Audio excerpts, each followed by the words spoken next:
love the smell. I love the smell. Anyway.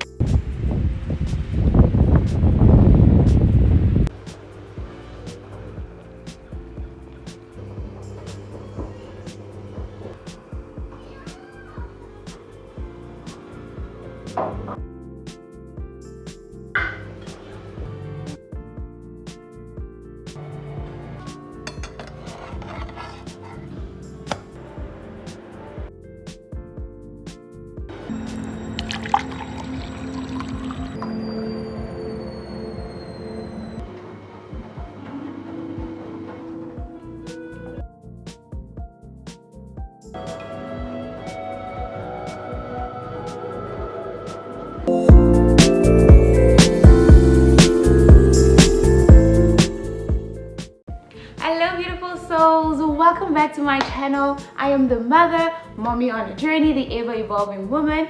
So today's episode we're basically going to talk about relationships, compatibility, love languages, basically the science of love. So if you're interested in that, do stick around.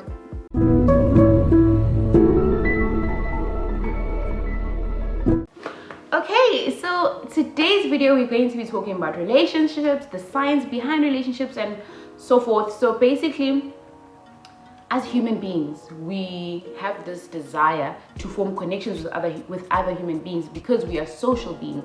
So it's just that innate desire. You can't just say, oh, some do, some don't, some this, some that, but the basic nature of human beings is to connect with other human beings, right? So this connection is a relationship of some sort. So it can be platonic, it can be romantic, it can be sexual. So you have a lot of different connections and for different reasons, and basically relationships, right?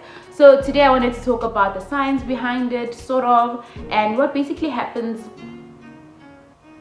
where we don't really see, you know, sort of like what happens behind the scenes of relationships. Okay, so let's start with where it all starts, when you meet another human being and you find that person attractive, right? So fun fact, there are different types of attraction actually, and this actually explains a lot of why sometimes you'd be finding another person attractive, but it's like, okay, you are nice, but there, you can keep it there, but you're nice, I find you attractive, but there's just something that doesn't make me want to date you, you understand? So basically there's there's quite a different number of attractions. So let's start with the types of attraction. So I'm going to mention 6. As far as I know, there's 6. There could be more, but today I'm mentioning 6. There's intellectual attraction, where you find somebody intellectually attractive. So it's a person that would be mentally stimulating. They expand your mind. They force you to, not really force, but they make you challenge the way you think. You want to try new things, you want to see different perspectives because of this person and what they do, or just something about them sort of excites you intellectually. So that's sort of like that intellectual attraction. Sometimes some people, I think you might have come across this somewhere, where they say, oh, I'm a sapiosexual, what, because I find someone's intelligence sexually arousing or whatnot. So that's going to be almost like a link between intellectual attraction and sexual attraction, where you find a person, you know, they interlink. So moving on to sexual attraction now, I feel like that's self-explanatory, where you find someone sexually attractive, you want to have babies with them basically, or you just want to be sexual with them.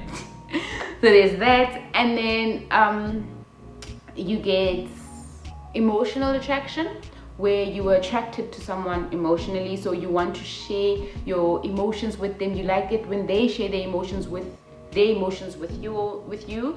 And yeah, so basically that type of situation is emotional attraction. And then you get physical attraction, where you basically like when you guys are touching. You're sort of attracted to, I want to touch you, I want to hug you, I want to, you know, I like you in my vicinity and us touching. That's basically the physical attraction part. And a lot of people would like to sort of associate this with love languages of physical touch, but we'll get to love languages a bit later. I'll explain that a bit later. And then and then there's, what else? There's 2 more. There's aesthetic attraction, where you basically like the person aesthetically. Like, I see you there. This usually happens with like maybe celebrities or like a random person that you bump across or you come across. You see this person and you're like, oh, you look nice, I find you attractive. But you don't necessarily want to be with them. You don't see them romantically. You don't see them like, ugh, I want to do things with you. I don't want to touch you. You know, there's nothing like that. It's just aesthetic. I like how you look. That's it. Nothing, full stop, you know. And then there's romantic attraction. So romantic attraction is the person that you want to do all these romantic stuff with, all these, the typical lovey-dovey, hey, the romantic attraction that you, I want to date this person. I see myself eating every meal with this person. I see myself going on walks, holding hands. I see myself marrying this person, having kids with this person, the typical romantic type of relationship. So these things are not interdependent, right? You can be intellectually attracted to a person and sexually attracted to a person, just like I explained with like the sapiosexuals. You can be aesthetically attracted to a person and also sexually attracted to the person. You can be romantically attracted to a person and emotionally attracted to the person, but you're not sexually attracted to that person. You understand? They can all be there, or only one or two, or none of them. It's normal. Also, it happens that some people like, okay, I'm attracted to you, but that's about it. That's where it ends. You understand? So yeah, that's that with attraction. And also, fun fact, you know what I was thinking about the other day when I came across this information? I was thinking, and it sort of shed light on certain things, especially in the LGBTQI community, where sometimes you find that a lot of people have different identities, if I can call it that. Like I find a certain group of people attractive, but then I don't necessarily want to be in a relationship with them. That's where you get your the different. A lot of people might not know the different categories in LGBTQ. Ooh, fam. Okay, let me just touch on that a little bit, right? So sometimes you get you know what? I don't want to offend certain people, so I'll just write it on the screen, that what I was talking about in terms of the different types of sexuality, and then you can read up on that. Or if you want a video specifically dedicated to the LGBT community and what goes on, what's happening in, because I mean, some people might not be in the community, some people might just be interested or just, you know, curious about it. So let me know if you actually want me to talk about it, or other than that, like, let me just put what I was referencing on the screen, and then you'll sort of see that sometimes, just let me explain it quickly, but the proper terms I'll put on the screen. So sometimes you'll get that like for me, I'm pansexual. I'm basically attracted, my attraction is not limited to gender, let me call it that, you know. But basically sometimes in that case, like because I'm pansexual, I might find a certain female sexually attractive, but I might not necessarily want to be in a romantic relationship with them, you understand? So it'll be like, yeah, I'm attracted to you, but I don't want to be. Or I might find that there's a partner, my partner, for example, brother Z. Brother Z is a person that I find, okay, hey, I'm a single person, and I come across Brother Z. Brother Z, I find them sexually attractive, but I don't find them romantically attractive. I don't find, there's no other attraction other than sexual. So it's like, then it causes that confusion of, then why don't you want to be in a relationship with me? You just want to use me for my body. And it's like, but honestly, I don't see myself in a relationship with you, but I do find you attractive, you know. Or sometimes you might find that maybe Brother W, I see Brother W there, and it's like, I find you romantically attractive, I find you emotionally attractive, but there's something lacking, you know. Or I find Sister M. There's Sister M, and I am head over heels, I'm romantically in love with Sister M, but again, I'm not sexually attracted to them, and then it causes this confusion, you understand? So a lot of times you need to sort of figure out, like, okay, what is important to you? What is, like, for you to, let's say, okay, most people are into monogamy, right? So you have this ideal partner. What matters, you need to prioritize like this. I need this and this and this and this and this from a person, because this is how I am. You understand? You need to know yourself first and figure out, okay, what works well with me, what do I think I'd like in a partner. And then once you figure that out, you sort of like, okay, A for a way, I'm happy. If I'm attracted to the person in this way and this way and this way, I'm happy. The other ones don't really matter, because most of the time these attractions, they can build up over time, they can grow or they can decline. So sometimes you might find that at first go, here's brother A or here's sister B, and you find them attractive, and then you start dating, and like 10 years later or like 2 months later, you're just like, it's not there anymore. The attraction is gone. You understand? So that's why I was saying that there's a lot that goes on in terms of relationships, and this is not only applicable in terms of, hey, I want to marry you forever and ever. I mean, like a monogamous romantic relationship situation. Sometimes it also applies to friendships, as in like, oh, your best friend. Like for example, my best friend and I, she's emotionally attractive to me, but in a platonic way. It's not like, oh, I want to be with you forever and ever, man, let's get married and have kids. No, it's more platonic. I don't see, oh, let's date forever and ever, amen. No, it's just a matter of, you're my best friend. I'm emotionally attracted to you, you're emotionally attracted to me. We sort of there for each other in certain ways, and I understand you understand me. We're there for friendship. You understand? So there's that as well. And then sometimes, no, okay, let's stop it there. I think you sort of get what I mean by that, right? So moving on, let's move on. So basically that's basic. I was basically explaining the way you can be attracted to a person, and also clarifying that it's not just relationship rajola type of attraction. There's also the friendships. There's also sometimes between siblings as well. Like there's certain things with your siblings where you're like, oh, you know, with siblings, I'm not so sure. Actually, for the siblings one, let me check. I'm gonna go research and see. I just know in terms of friendships and romantic love life vibes, but siblings and family, I don't know when it comes to family. But listen, I'm gonna go check for you guys and I'll let you guys know. I'll probably mention it in the comments. Yeah, okay, let's continue. So now finally you're attracted to this person, you figured out what type of attraction it is, and are you acting on it? Is it enough for you to form a relationship with this person, like a life, it might not be lifelong, but like, is this person going to be a connection of yours in this phase you are in, or lifelong? Doesn't matter, but are you forming a connection with this person, right? So you've decided, yes, I'm forming a connection with this person. And for now, I'm just going to talk about like relationships and friendships. You know, I'll touch on a bit of both, but mostly I'm going to focus on relationship, like Njolo vibes. And then, okay, so sharp, you've established this, and then after establishing this, now it's the maintenance of it. Ooh, before I get there, let me explain something as well. Like, fun fact, why I said the science behind it is because remember in my previous video, towards the end, I mentioned the whole MHC compatibility, blah blah blah blah, and the genes behind all of that, right? And the studies they did. So I found another study here. They were studying, what's this, HLA,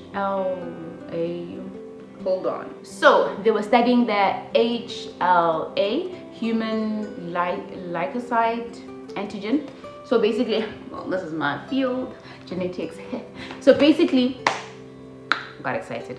Basically, what happens here, they sort of, your leukocytes are basically your part of your immune system. So they were studying that specific antigen, right, to see like the different alleles in there. By allele, okay, I'm not gonna have a genetic lecture here. Basically, allele is like a very this is me trying to stop myself from going on and on and on about something that I know a lot about. Basically, that they studying that, right?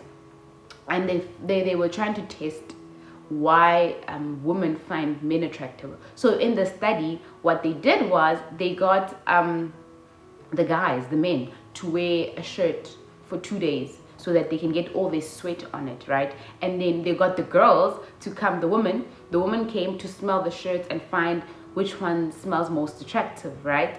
So basically, some women, like when they tested, like, okay, which woman found a certain scent, a certain sweat scent attractive, and they checked the different alleles there, they found that at that specific allele they were dissimilar. So basically,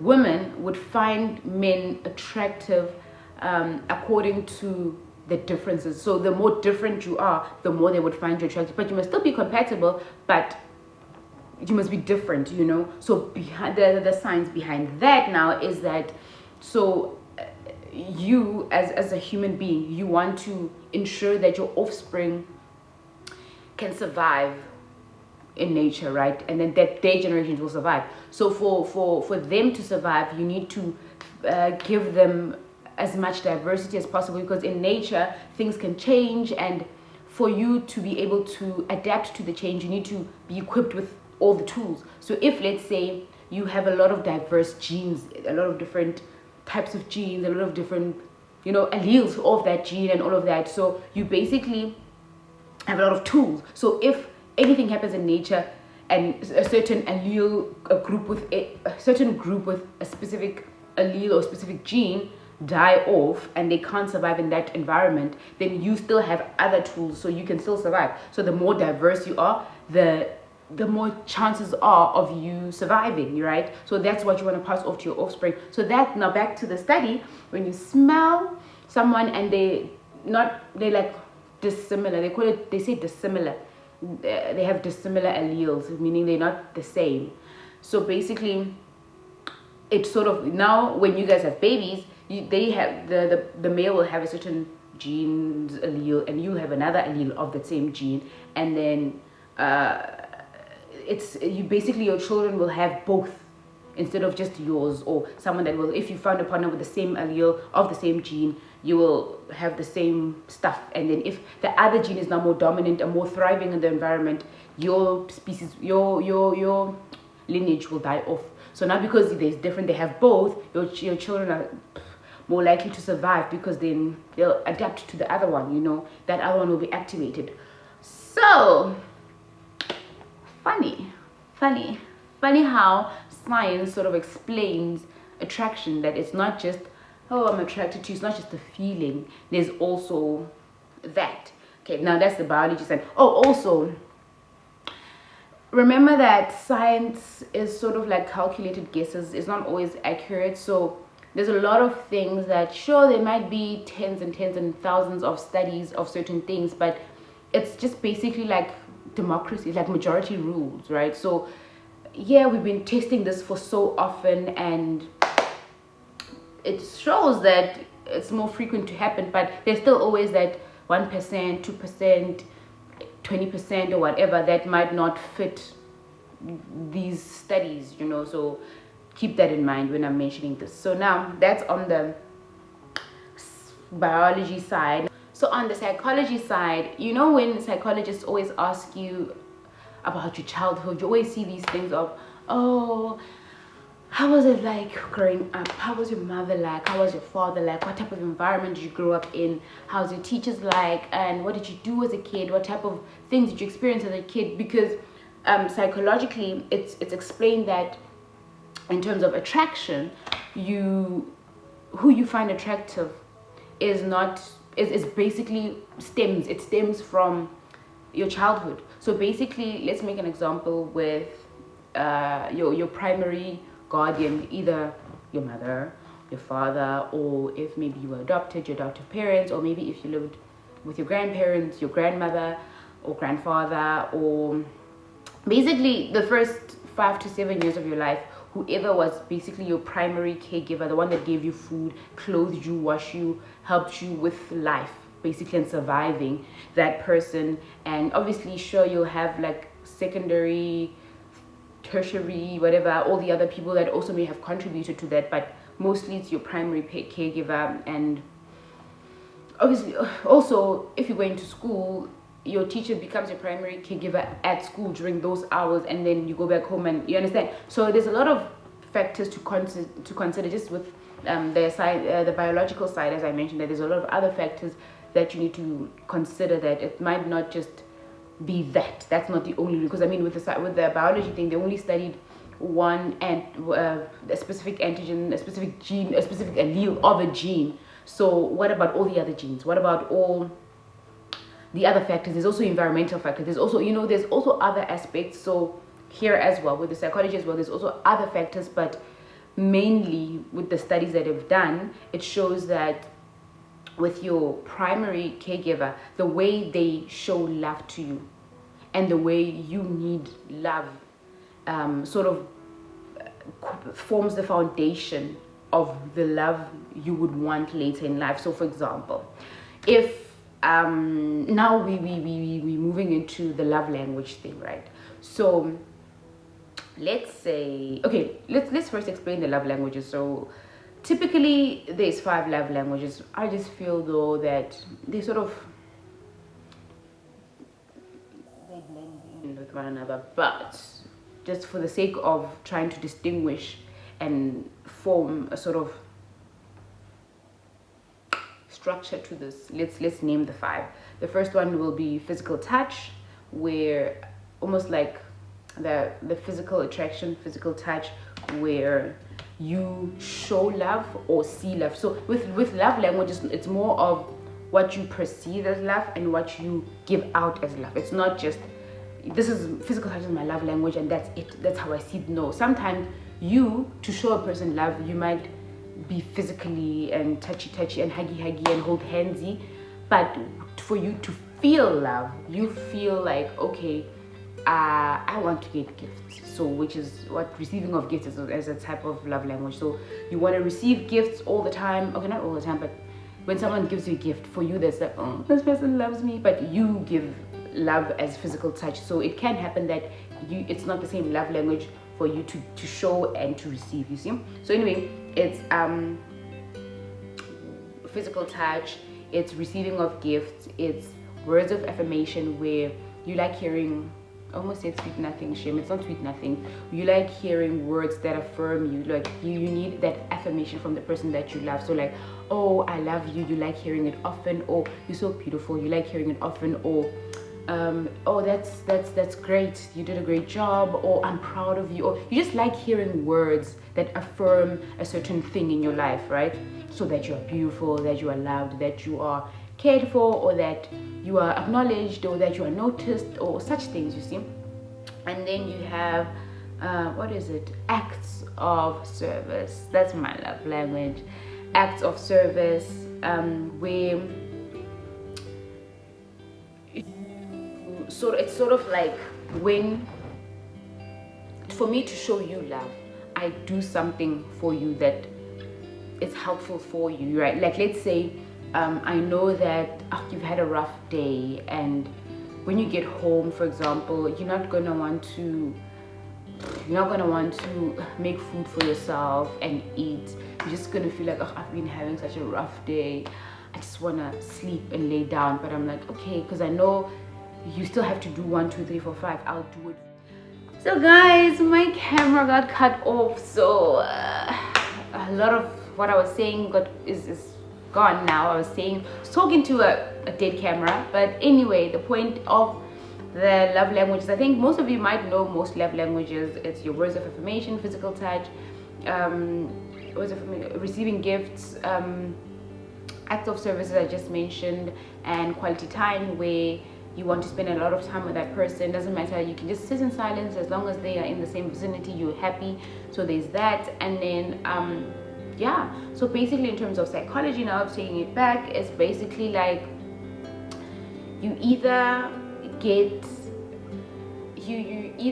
there's either or, right? So the love language you got a lot as a child, so by a primary caregiver, be it your mother, grandmother, guardian, your teacher, whatever, doesn't matter. Mainly to your primary caregiver, but the person that basically gave you food, made sure that you are alive, put clothes on you, make sure you sleep in a house or whatever, but basically helped you survive. Basically, that's your primary caregiver.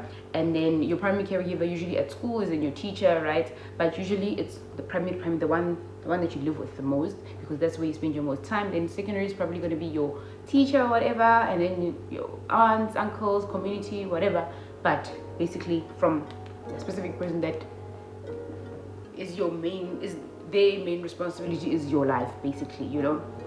So that's where you get it from. So either whatever love language they give to you, because I know with me it was acts of service, and a lot of acts of service, making sure that I'm well, I'm alive, I'm fed, I have the necessities and sometimes beyond. And you know, it was, let me do something for you to make your life easier.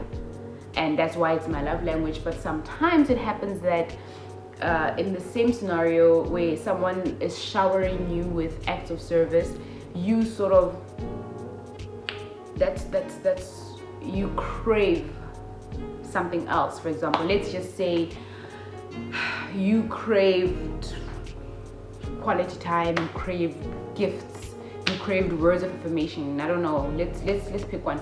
Let's say you crave quality time. Yeah, I think it's suitable just for sake of example, quality time. And that was something that you desired the most. That's how you would see being loved. And a lot of times, sometimes some people be like, yeah, you didn't spend time with me, but I'm doing so much for you. Or some people, it's words of affirmation. So they wanted to hear stuff like, I'm proud of you, I love you, whatever, from their parent, but they didn't get it. And to them, their parents didn't love them, or their primary caregiver didn't love them because they didn't do that. But they did other things that showed their caregivers love language of, for me, I feel like to show you that I love you as my child, I want to make sure that I give you a lot of hugs and kisses, you see, and that's physical touch. And then you wanted more of gifts, and now you see, so there's a lot of dynamics there. But basically the one that you craved, you didn't get. So growing up, that's the one you want the most, you see. So that's the thing you crave the most, like, yo, that's my love language. And when someone doesn't do that, automatically you're like, nope, you don't love me, out. And it's like the person actually did love you, but you know. But anyway, to sum this up,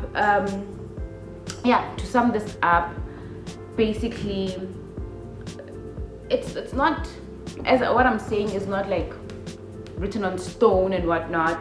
There are differences, you know. Sometimes you may get differences here and there, but the point is, I don't know if it was caught on the camera or I said this off camera, I don't even know anymore. But sometimes, as I've mentioned in all of my videos, know yourself. Once you know yourself, you are able to understand and communicate with the world, right? So you are able to figure out, okay, this is who I am, and this is what I am, this is what I appreciate, this is what I don't appreciate, and you know this. So you will be able to determine, okay, this is who I find attractive and why I find this person attractive, and this is why I perceive this as love, and this is why I don't perceive it as love. And then this is, you know you, so you're able to interpret the world and also communicate your desires or your thoughts or your views with the next person. So in terms of relationships, that's the science behind it.